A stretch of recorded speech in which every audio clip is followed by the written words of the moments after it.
Hello. Hi. As you can see, I'm very, very scruffy. Anyways, it's story time! No, that looks so weird.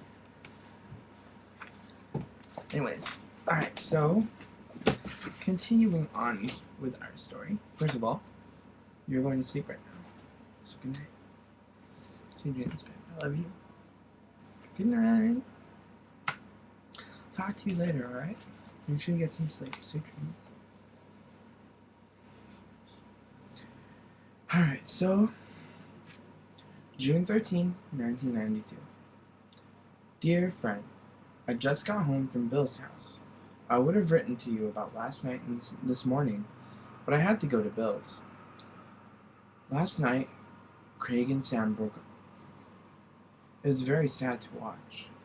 In the past few days, I've heard a lot about the prom, and thanks to those 24-hour film places, I have seen what everyone looked like. Sam looked beautiful. Patrick looked very handsome. Mary Elizabeth, Alice, Mary Elizabeth's boyfriend all looked great, too. The only thing is that Alice wore a white stick deodorant with a strapless dress, and it showed. I don't think that kind of thing matters, but supposedly Alice was paranoid about it all night. Supposedly Alice was paranoid about it all night. Craig looked very handsome as well, but he wore a suit instead of a tux. That's not why they broke up. Actually, the prom was supposed to be very nice. The limo was really great, and the limo driver got everyone stoned, which made the very expensive food taste even better. His name was Billy. The prom's music came from this really bad cover band called the Gypsies of Allegheny. But the drummer was good, so everyone had a nice time dancing. Patrick and Brad didn't even look at each other. Patrick and Brad didn't even look at each other, but Sam said Patrick was really okay about it. After the prom, my sister and her boyfriend went to the after prom party that the school organized. It was this very popular dance club downtown.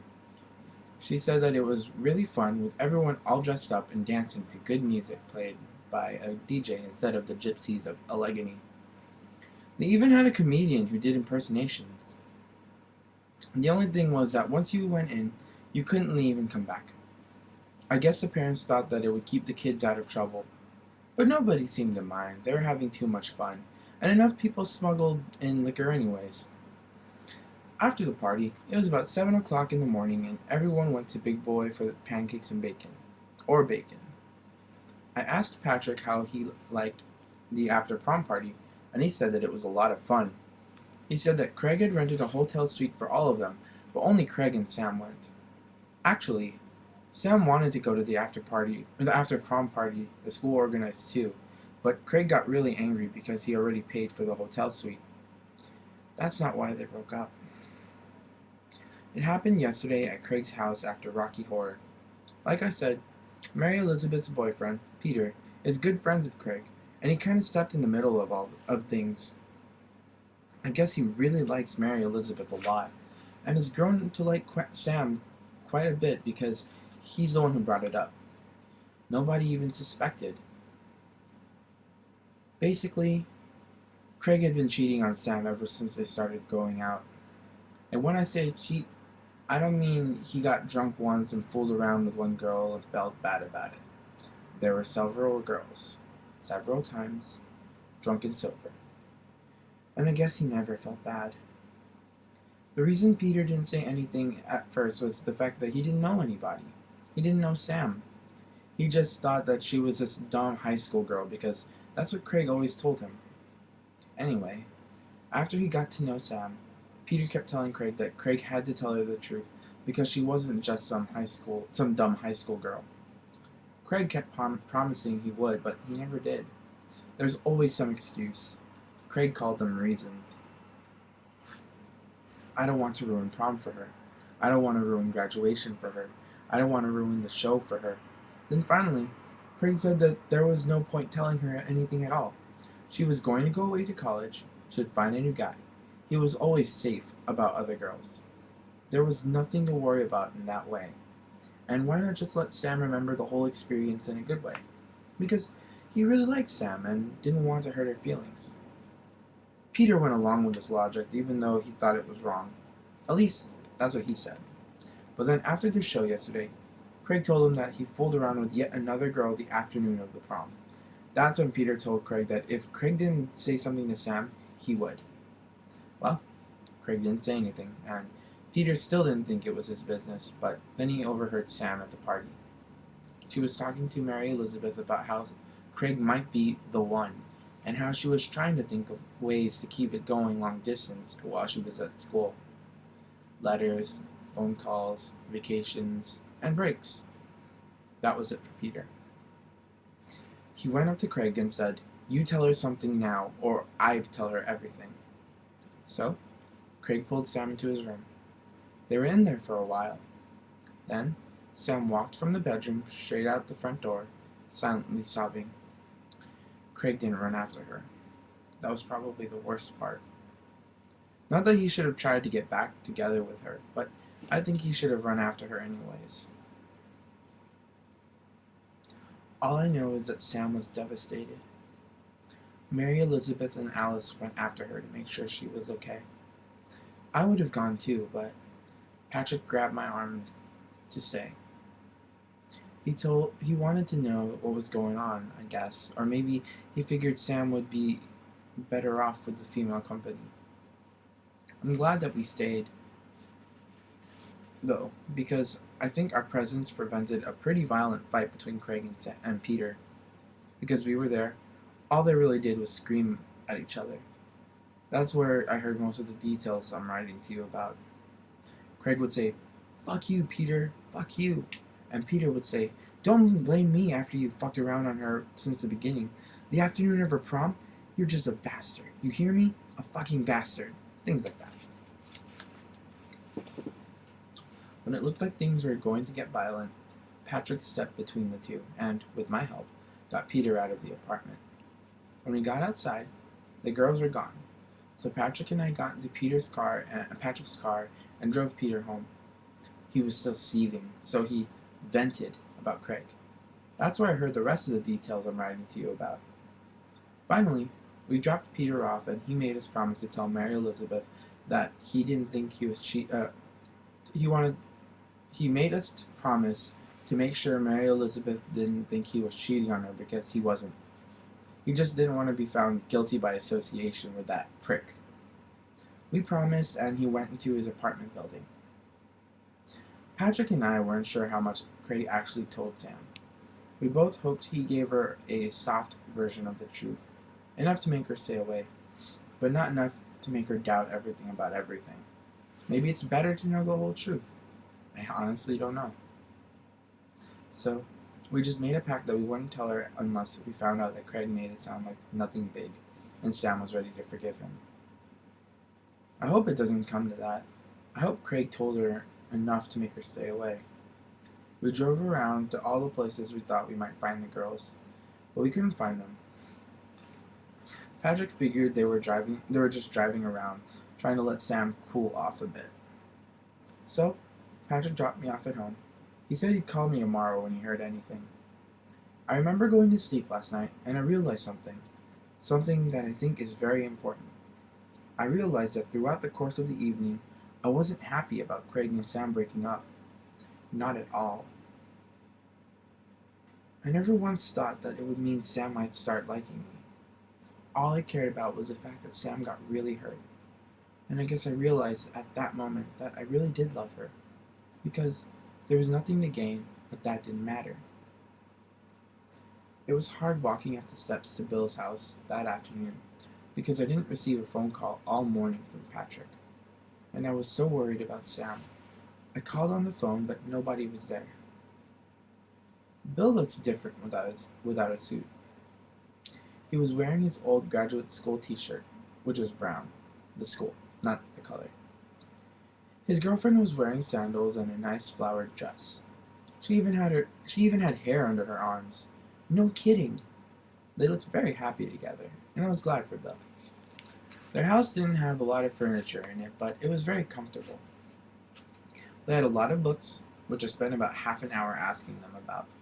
There was also a picture of Bill and his girlfriend when they were at Brown together in graduate school. Bill had very long hair then. Bill's girlfriend made lunch while Bill made the salad.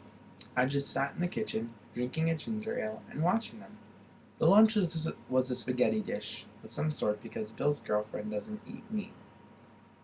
Bill doesn't eat meat either now. The salad did have imitation bacon bits, though, because bacon is the only thing they both miss. They had a really nice collection of jazz records, and they kept playing them all through lunch. After a while, they broke open a bottle of white wine and gave me another ginger ale. Then we started talking.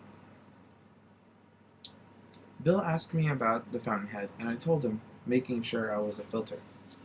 Then he asked me about how I liked my first year of high school, and I told him, making sure that it included all the stories in which I participated. Then he asked me about the girls, and I told him how I really loved Sam, and how I wondered what the lady who wrote the fountainhead would say about how I came to realize that I loved her. After I finished, Bill got very quiet. He cleared his throat. "Charlie, I want to thank you." "Why?" I said. "Because it has been a wonderful experience teaching you." "Oh, I'm glad." I didn't know what else to say. Then Bill took this really long pause, and his voice sounded like my dad when he wants to have a big talk. "Charlie, do you know why I gave you all that extra work?" I shook my head no. He was talking for real. It was strange. "Oh, no." I shook my head no. That look on his face, it made me quiet. "Charlie, do you know how smart you are?" I just shook my head no again. He was talking for real. It was strange. "Charlie, you're one of the most gifted people I've ever known. And I don't mean in terms of my other students. I mean in terms of anyone I've ever met. That's why I gave you the extra work. I was wondering if you were aware of that." "I guess so. I don't know." I felt really strange. I didn't know where this was coming from. I just wrote some essays. "Charlie, please don't take this the wrong way. I'm not trying to make you feel uncomfortable. I just want you to know that you're very special. And the only reason I'm telling you is that I don't know if anyone else ever has." I looked up at him, and then I didn't feel strange. I felt like I wanted to cry. He was being so nice to me, and the way his girlfriend looked, I knew that this meant a lot to him. I didn't know why it did. "So when the school year ends, and I'm not your teacher anymore, I want you to know that if you ever need anything, or want to know about more books, or want to show me anything you write, or anything, you can always come to me as a friend. I do consider you a friend, Charlie." I started to cry a little bit. I actually think his girlfriend was too, but Bill wasn't. He looked very solid. I just remembered wanting to hug him, but I've never done that before, and I guess Patrick and girls and family don't count. I didn't say anything for a while because I didn't know what to say. So finally, I just said, "You're the best teacher I ever had." And he said, "Thank you." And that was that. Bill didn't try to make sure that I would see him next year if I needed anything. He didn't ask me why I was crying. He just let me hear what he had to say in my own way and let things be. That's probably the best part. After a few minutes, it was time for me to leave. I don't know who decides these things. It just happens. So, we went to the door, and Bill's girlfriend hugged me goodbye, which was very nice considering I didn't know her except for today. Then Bill extended his hand, and I took it, and we shook hands. And I even sneaked in a quick hug before I said goodbye. When I was driving home, I just thought about the word special. I thought that the last person who said that about me was my Aunt Helen. I was very grateful to have heard it again. Because I guess we all forget sometimes. And I think everyone is special in their own way. I really do. My brother gets home tonight, and everyone's graduation is tomorrow. Patrick still hasn't called. I called him, but no one was home again. So I decided to go out and buy everyone their graduation presents. I really haven't had time to do that until now. Love always, Charlie. Alright, So, due to time constraints, that will be your last one for today. Anyways, hopefully you are close to falling asleep now. And if you're not, just replay the chapter. There's a lot to take in from this chapter. I love you. I miss you. I'll talk to you soon, okay? If you want, I'll even call you in the morning. Like I did yesterday.